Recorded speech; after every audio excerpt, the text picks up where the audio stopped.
हे जैसे आत्ता सुद्धा आपण ऐकले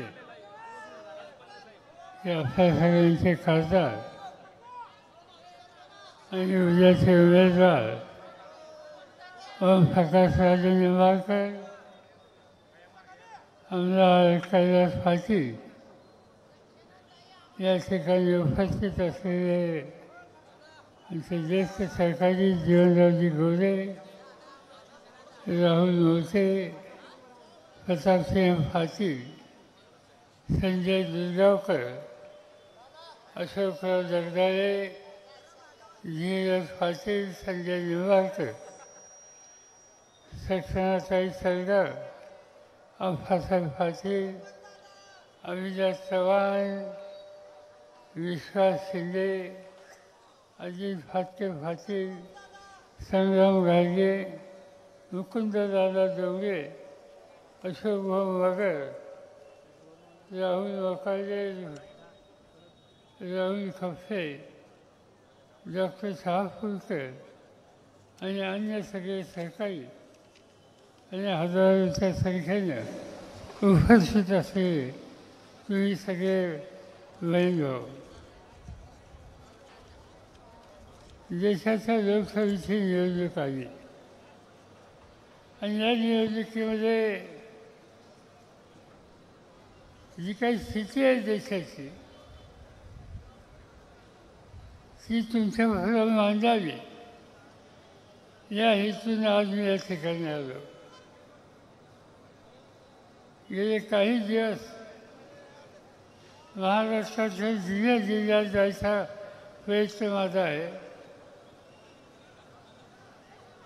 सातारला गेलो, पुण्याला गेलो, सोलापूर जिल्ह्यात गेलो, जळगाव जिल्ह्यात गेलो, नाशिक जिल्ह्यात गेलो, अहमदनगर जिल्ह्यात गेलो, जालन्यामध्ये गेलो, औरंगाबादला गेलो, परभणीला गेलो आणि आज धाराशिवमध्ये उभा आहे.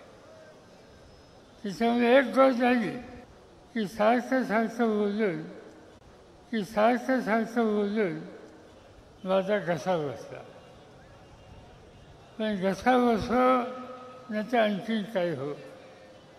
आज देशाच्या समोरची जी स्थिती आहे त्याच्यामध्ये तुम्ही मी जागे झालो नाही तर अनेक संकटांना अनेक वर्ष तोंड द्यावं लागेल. आणि म्हणून मोदी हे देशाचे प्रधानमंत्री, त्यांचं नक्की राजकारण प्रशासन काय आहे हे तुम्हाला सांगावं या हेतूनच मी आत्ता उभा आहे. आपला देश हा सामान्य लोकांचा देश आहे. लोकांच्या समोरची संकट आहे. काय संकट आहे? खेड्यापाड्याचा माणूस असो, शहराचा मध्यमवर्गीय असो, त्याला विचारले तुझ्या पुढची अडचण काय? पहिलं उत्तर येतं महागाईनं त्रासून गेलं. आधी महागाई कोण निर्माण केली? राज्यकर्ते कोण आहेत आणि त्यांचं आश्वासन काय होतं?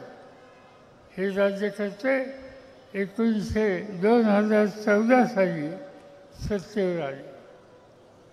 2014ला मत मागत असताना मोदी साहेबांनी सांगितलं की पेट्रोलचा दर 50% 50 दिवसामध्ये मी कमी करतो. आज काय झालं? जेव्हा सांगितलं त्यावेळेला पेट्रोलचे दर होते 71 रुपये. ते 71 रुपये दर लिटरचे 50 दिवसात कमी करणार होते. आज 3650 दिवस आले. पेट्रोलचे दर खाली आले का? आज पेट्रोलचा दर एका लिटरला 106 झाला. म्हणजे होता 71, 50% कमी करायचं आश्वासन आणि आत्ता 106 करून टाकले. पितृराज्य प्रवास भागात होतं. पितृराज्य ते शेतकऱ्याचा शेतीचा माल विकायला न्यायचं म्हणलं तर त्याचा ओझा वाढतो. म्हणल्याच्या नंतर घरखर्च वाढतो आणि महागाची ही झळ सामान्य माणसाला अधिक बसायला लागते. एक झालं पेट्रोल. अनेकांच्या घरामध्ये आज दिवशीला गॅसचं सिलेंडर आहे. काय किंमत होती? मोदींनी 2014ला घरगुती गॅसच्या संबंधीची किंमत 50% आणायची कबूल केलं.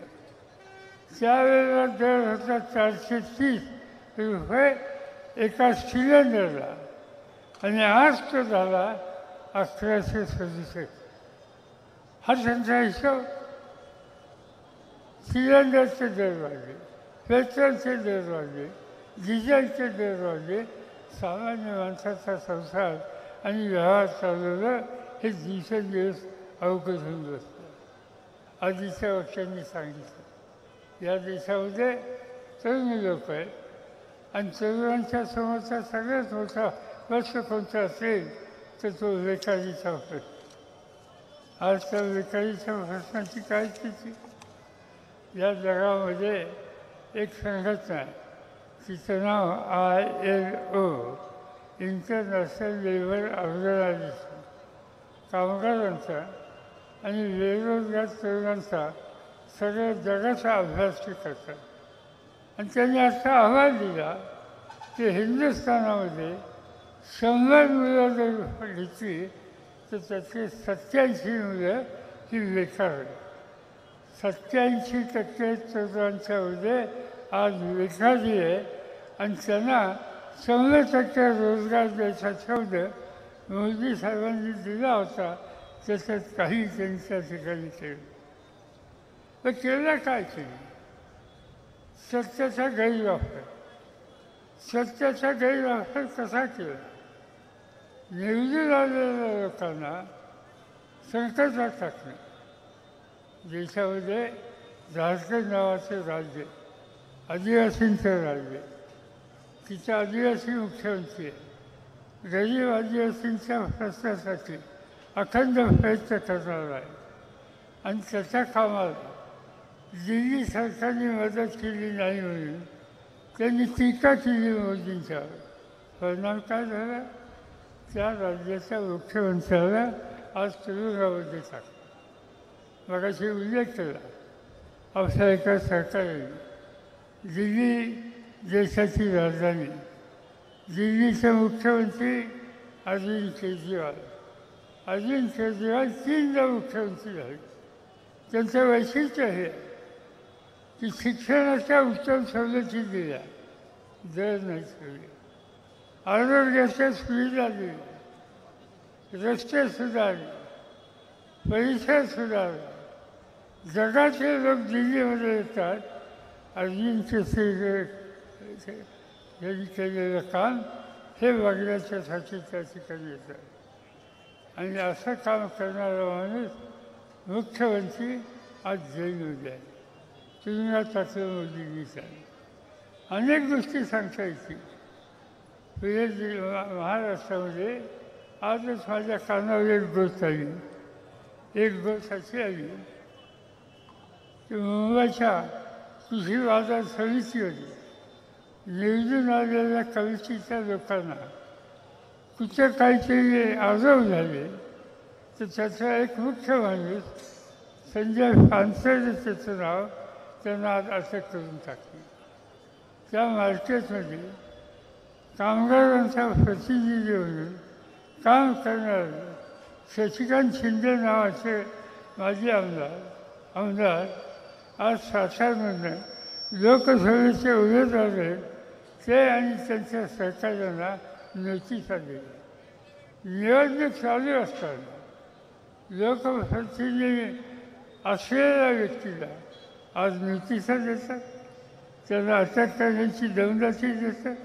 याचा अर्थ सत्य आहे की सत्याचा गैरवापर करणं एवढं एक पहिली काम आज या देशाचे प्रधानमंत्री कसा आहेत आणि तिथं चित्र बदलायचं असेल तर या निवडणुकीमध्ये ओमराजे निंबाळकरांना मोठ्या मतांनी विजय करणं हे तुमचं माझं सगळ्यांचं कर्तव्य. या जिल्ह्याच्या संबंधी माझे अनेक वर्षाचे संबंध पद्मश्री भाषांची होते आणि त्यांना साथी दिली, शक्ती दिली. कारण उस्मानाबाद धाराशिव हा जिल्हा विकासाच्या संदर्भात पुढे गेला पाहिजे ही मनापासूनची इच्छा होती. बदलली, महत्त्वाचे अधिकार दिले आणि हे सगळं केल्याच्या नंतर आज मी इथं आल्यापासून ऐकतोय की जे कोणत्या पद्धतीनं या जिल्ह्यामध्ये राजकारण चालू आहे आणि कोणत्या पद्धतीनं त्यांनी विकास केला.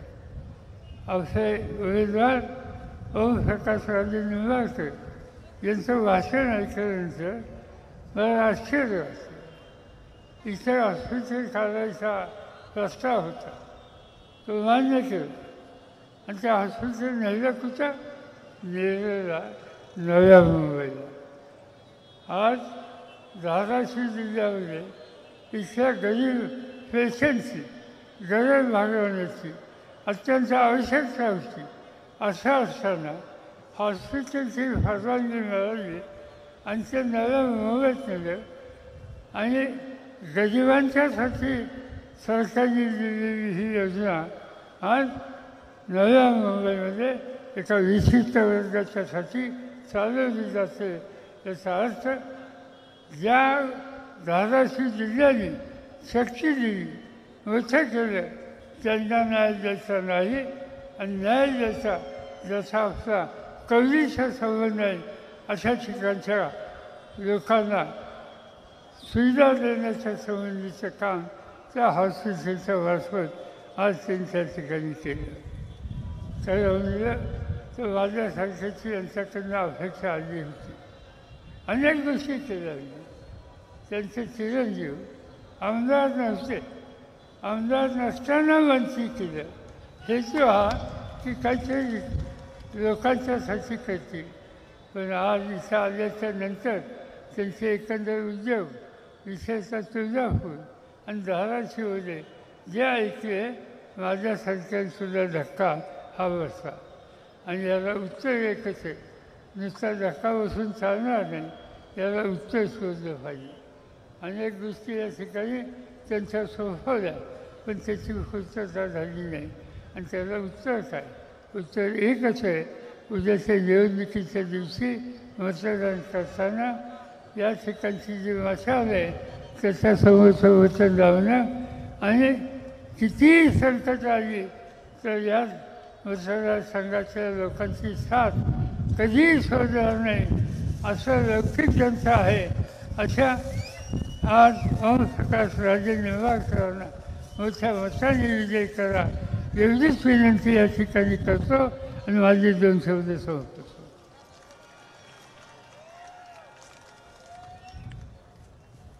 यानंतर राष्ट्रगीत होईल.